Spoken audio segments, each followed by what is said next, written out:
Okay, hi guys, let's do question 2b now.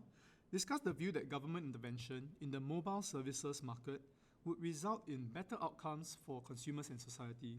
If you are ever lost on how to begin an essay, don't worry, just focus on big picture first, then filling in the meat later on. So what are two ideas that can get you the essay plan in the big picture? The first is thesis and antithesis position. Don't care what kind of concepts the question will require, whether you know the concept, you know the definition, or whatever it is, you will still be able to tell the thesis and antithesis position because that's a matter of language, right? So English, you can tell already what the point for is supposed to be, what the point against is supposed to be. Then the next idea is unpack the start and the end points. So you do so with economic analysis. This is where you start to unpack what concepts the question utilizes, what the start and the end concepts are. If you can do these two ideas, then you would secure yourself breadth for L3 in the essay planning process. The essay planning is to give you a skeleton for the entire essay. You ensure breadth, then you find the economic analysis to give you depth. And if you can do breadth and depth, then you are guaranteed an L3. Okay, so this video is trying to explain, or rather give you an example of how to do that. So let's read the question, and this time I'll unpack the question a bit more consciously. Okay, so discuss the view means that you need a balanced perspective, thesis, antithesis positions. Okay, but discuss what? Discuss whether government intervention, which is the issue here, the start point, government intervention in mobile services market would result. So now we are going to read next the impact that the issue will cause, right? So the impact is result in better outcomes for consumers and society. That's the end point. So if you can see this, how would your thesis and antithesis position be? Right? Actually, it's quite simple, right? You just need to challenge this. Better or maybe not better. In worsen can also be maybe not better, right? So worsen is also part of the antithesis position. So you can go on to see how the big picture of the essay will look like this. Of course, first we have an introduction. Then the thesis is really that you agree with the view. And what is that view? Government intervention will lead to better outcomes for consumers and society. Then the antithesis is you disagree with the view. Government intervention may not be better for consumers and society, or may worsen the outcome for consumers and society. And both of these belong to antithesis position. And once you have thesis and antithesis, you can go ahead and conclude. Later I'll share with you on how some possible evaluation points for this essay. Okay, but let's focus a bit on this essay planning process. Now that we know the thesis and antithesis position, that's a good start, but that's not enough because it's still too vague. What is vague? The end point. What do you mean by better, and what are the outcomes for consumers and society? It's extremely important to unpack what it means to be better for consumers and society. You need to unpack the issue, and actually the end point really helps in essay planning. So many essays, you can just focus on unpacking the end point, and you will realize how that naturally lends you to a very good essay plan. You will figure out what model to use, and then the link from the start point to the end point becomes a lot clearer. The tip is this: the end point for the question can be vague. The question is allowed to be ambiguous and descriptive in their choice of words. But your answer can never be vague.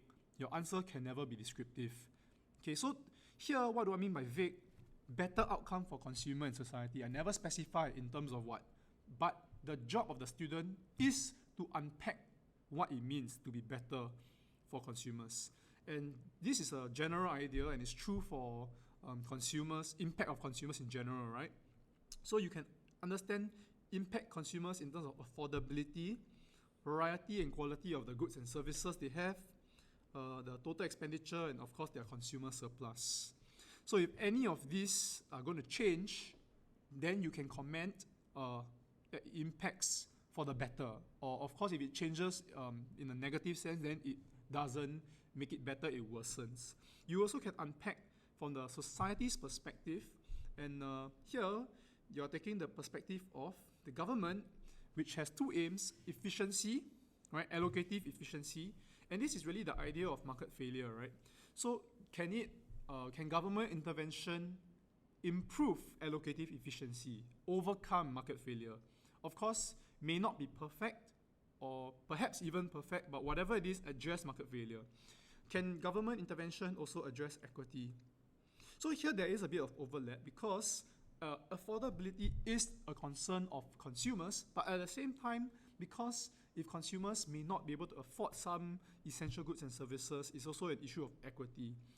If you want perhaps more breadth, then you can focus on the distribution of goods and services in terms of equity. Here, society actually includes producers. It's okay to include producers as part of society, because they are part of society. But the crux of this question is not really from the producer's perspective, actually.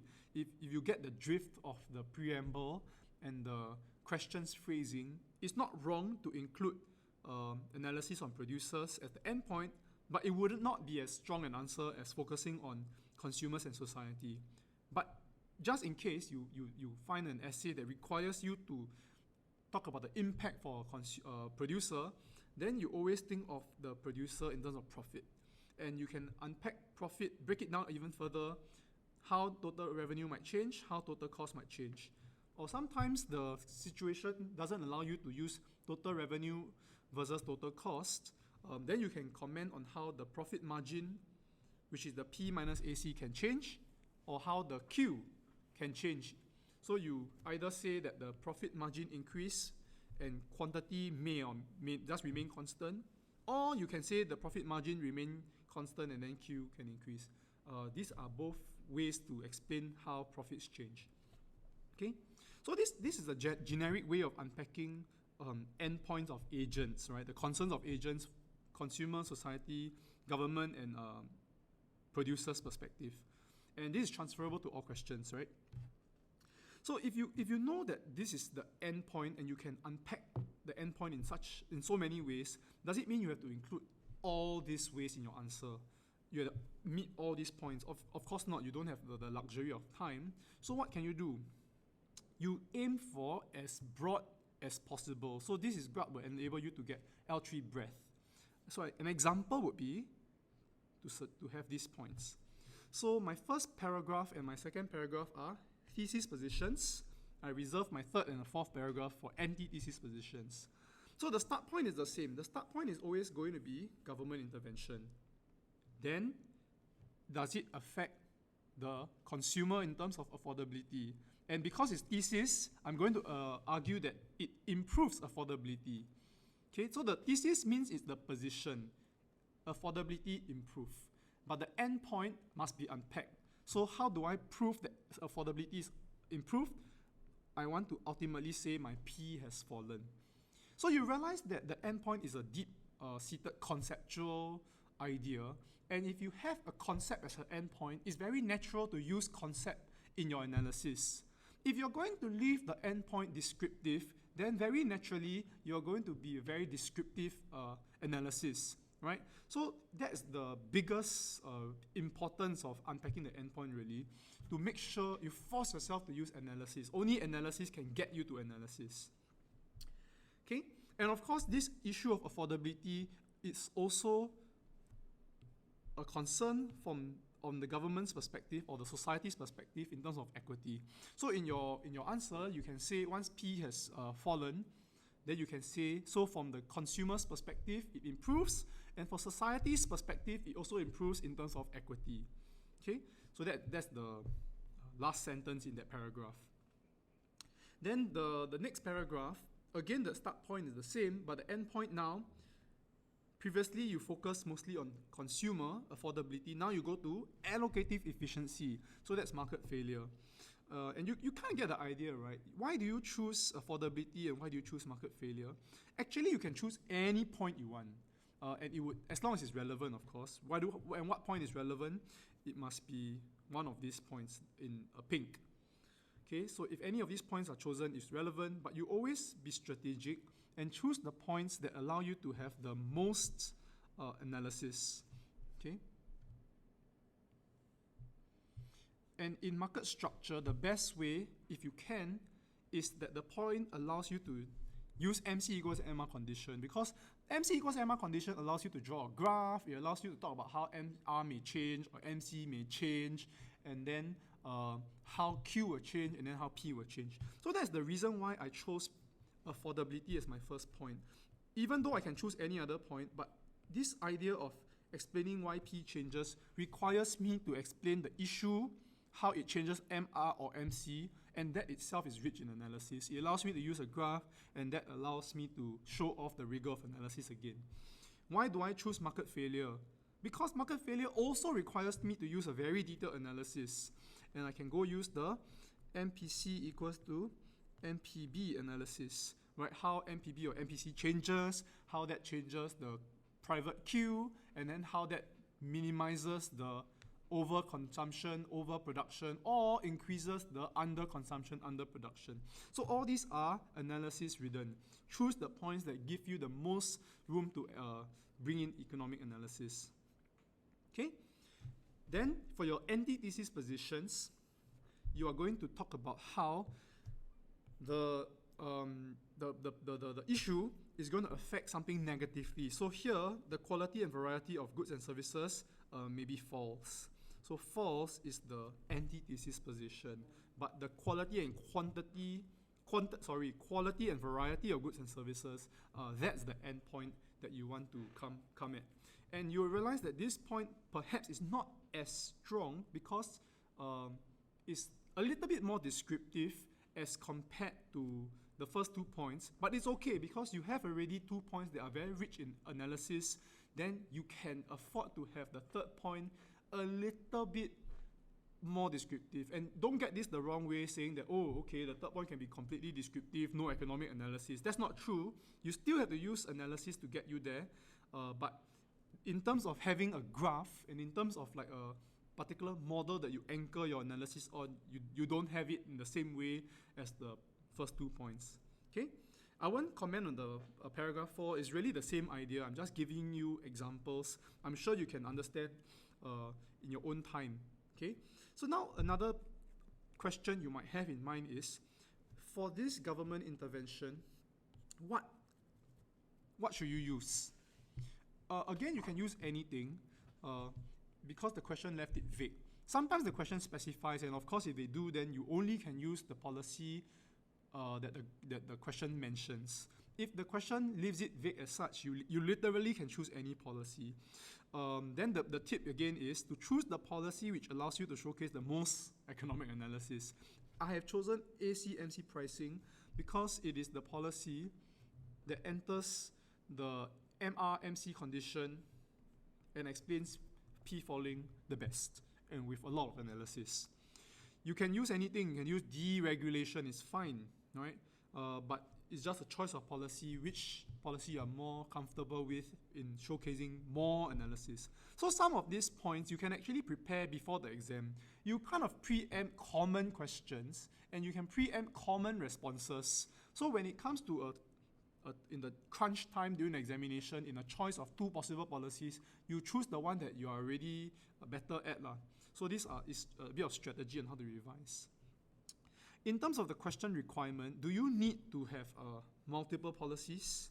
So let's say I say government intervention, ACMC pricing. Must I have a different policy for paragraphs 2, 3, 4? There's no real need actually, because in this question, the focus is not about the type of policy. The focus is actually on the endpoint. Okay?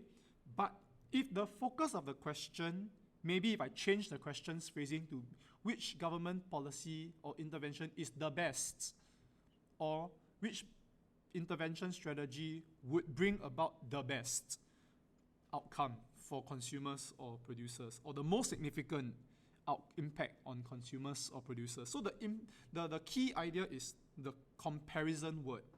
If there is a comparison word in the question, then you should bring in different types of policies or intervention strategies. But because this question, there is no comparison word, then there is actually no need to bring in multiple policies. Okay? So if you stick to one policy all the way through, is actually okay. So I've given you a point about ACMC pricing. This is your essay outline already. So the big picture is sorted out.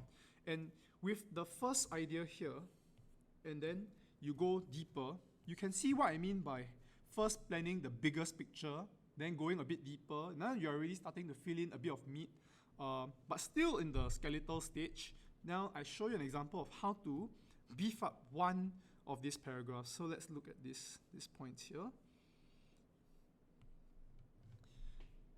And then this is the meat. So this is where you go for the depth. So first comes breadth, then comes depth. So ACMC pricing, how do you explain it? Make sure you do all of these steps in order to hit the required depth. Make sure that you explain the objective of the policy. And in this case, it's two objectives, affordability and allocative efficiency. One policy can achieve two things, which is nice. You can have this in your topic sentence.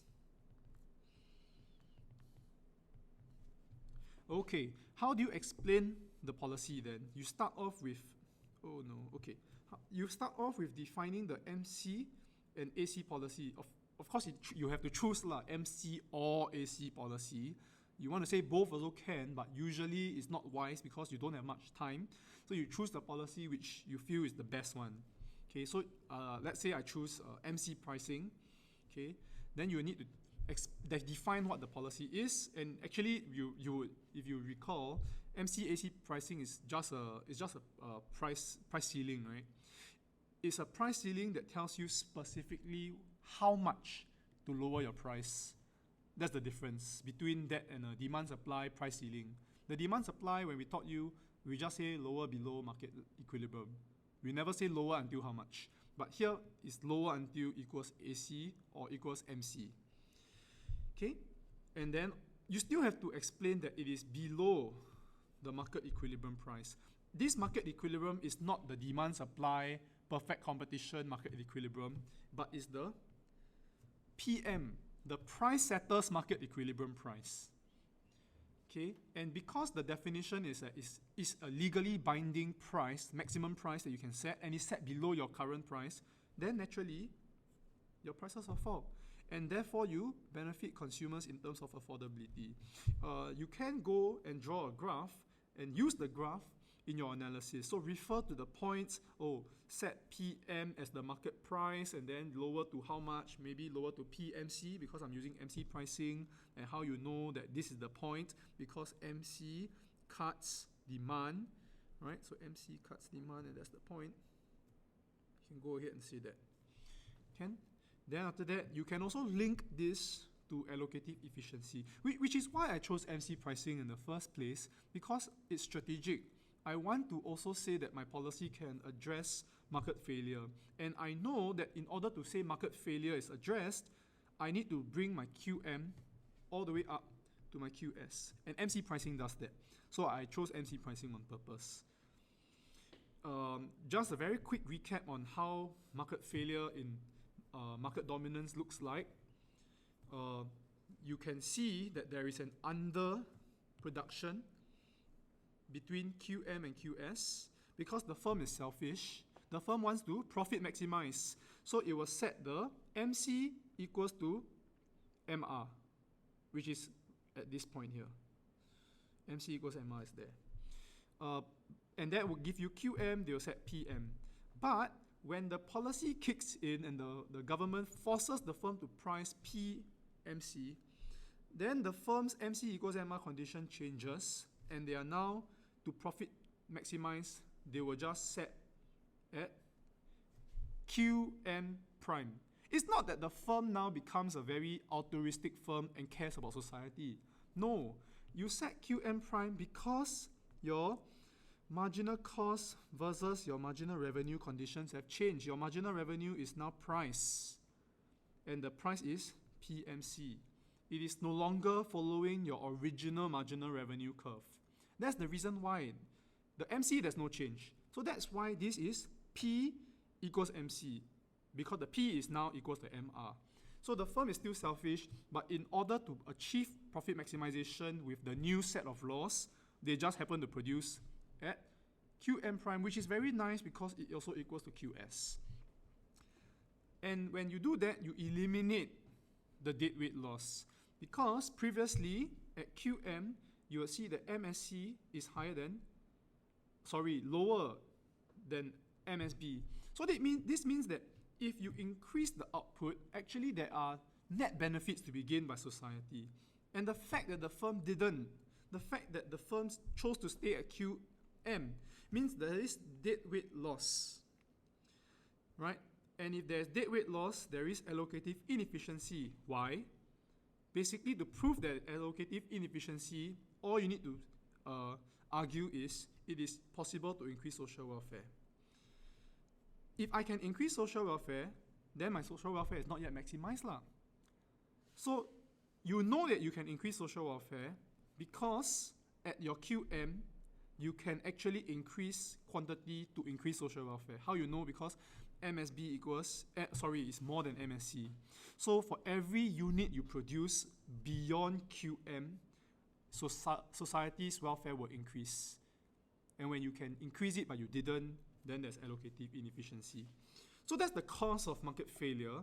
Then what's the solution? Actually, I already mentioned just now, is that with the policy, your marginal revenue is now just the PMC. And so the firm will choose to decide here, which is QM prime. And it happens to be that QM prime is also QS, so there is no more underproduction, and that is beneficial to society. And that directly answers the question. Beneficial means that's the thesis position to society, which is the endpoint in terms of market failure or allocative efficiency. Okay? So I hope you understand how this broad framework unfolds. I'm still coming back to this because this is the idea. You must be able to see the idea from the question. Once you see the idea, you will be able to unpack or focus on what to unpack.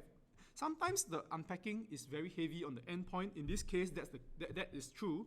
Sometimes the unpacking is more on the start point. And if that's the case, then of course you will adopt a different strategy. You unpack the start instead. But whatever it is, it will enable you to see your nuanced or more specific paragraph points, topic sentences, and then you also know how to fill it in detail as your depth. Okay? So I don't have time, obviously, to share with you the full rigor of writing in prose, but at least I cover a bit of the ideas and try my best to do a bit of content revision as well. Let's very quickly just touch on what might be possible evaluation points. And of course, I think you guys would already know that we encourage you to do in-body evaluation throughout. Okay? I'm not going to focus so much on that. I'm thinking of how you can do an evaluative conclusion first. Okay? So the easiest way, the lowest hanging fruit, but the most value for Bacc is judgment. Okay? When you give a judgment and you elaborate why you say something, you very easily hit E2. Okay, so overall, is government intervention beneficial or not? And of course, why? So this will give you your E1 1 mark. And this will plus 2 or 3 marks. Of course, if you write it very well, there's no cap in terms of quantity. If the quality is well done, the points are solid, there is an analysis in your evaluation, maybe you can get even 4 or 5, it's possible. But this very quickly scales up your evaluation marks. If you want to, you can use a more nuanced judgment, so it's beneficial in the long run, but not in the short run. For example, you can flip it around. You can say beneficial for some countries, but not for not others, right? And then you of course need to specify which countries it is beneficial and which countries not, and why that matters. Another point, also in this context, right, is depends on the type of government intervention. I think you can quite easily see that the entire analysis hinges on my use of ACMC pricing, but it's not the only policy. And other policies also exist, but if you use those, then the impact on the P and Q would differ. And therefore, the impact on affordability would differ. The impact on market failure will also differ. So the choice of policy matters. And you can also adopt a long-run, short-run perspective. I know this is kind of related to what I said just now about the judgment using long-run, short-run. If you want to, you can weave it into your judgment. If you don't want to, you don't have to. You can advise, or rather, you can make an argument on how certain governments tend to use certain policies in the short run, but another set of policies in the long run, and how that would lead to different outcomes. That's also a possible way of evaluating. So there is no one size fits all. There are many ways to evaluate. I'm just sharing with you some of the common ways, and then in this context, this one will also be a very relevant evaluation. For exam strategy, in terms of time management, if you have no time, that means to say this is your very first essay, you still have 2 more essays, and you already spent close to 45 minutes on this question, then the advice is that you just do perhaps one, either A or B. Right? Don't do both. Do one and then you move on to the next essay. If you want to, you can always touch up on your evaluation later on if you have the time at the end of all the questions. But if you don't have the time, then you'll realize that the marginal benefit of investing that perhaps 2 or 3 minutes for churning up this extra evaluation point would be higher if you do content in another question instead. Okay, so that's just some of the tips I have for you. Hopefully this video has been clear. Thank you. Bye.